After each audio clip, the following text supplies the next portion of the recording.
راجل ما كانش أكل بقاله 100 يوم سمع إن في مطعم في قرية قريبة عامل مسابقة أكل، واللي يكسب هيكسب بنت جميلة وأكل مجاني طول عمره. الجايزة كانت مغرية جدا، فناس كتير سجلت بسرعة. أول ما الراجل الرفيع دخل المطعم المكان كله سكت، لأن شكله كان ضعيف قوي وما ينفعش خالص لمسابقة زي دي. بس هو ما اهتمش بنظرات الناس، وعدى جنب راجل ضخم وقوي وغسل إيده وقعد. بعد كده بص لباقي المتسابقين ونادى على الجرسون بصوت عالي وهو بيشاور بإيده على طول اتحط قدامه مية فطيرة وطبق سمك حلو وحامض. الكل كان بيتفرج وهو بيفك زرار قميصه وخلع الجزمة وأخد نفس عميق. فجأة خبط الترابيزة فكل الفطير طار في الهوا. بسرعة مسك 2 لفهم على بعض زي الكورة، غمسهم في الصوص وبلعهم، ولسه ما كملش مضغ دخل فطيرة تانية في بقه، وبعدها مسك السمك وأكله مع الفطير.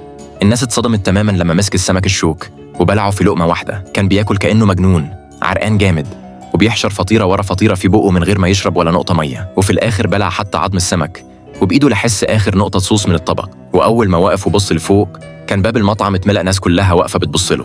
فجأة الكل انفجر تصفيق وزعيق وفرح وبيباركوله عشان كسب البنت الجميلة والأكل المجاني طول عمره.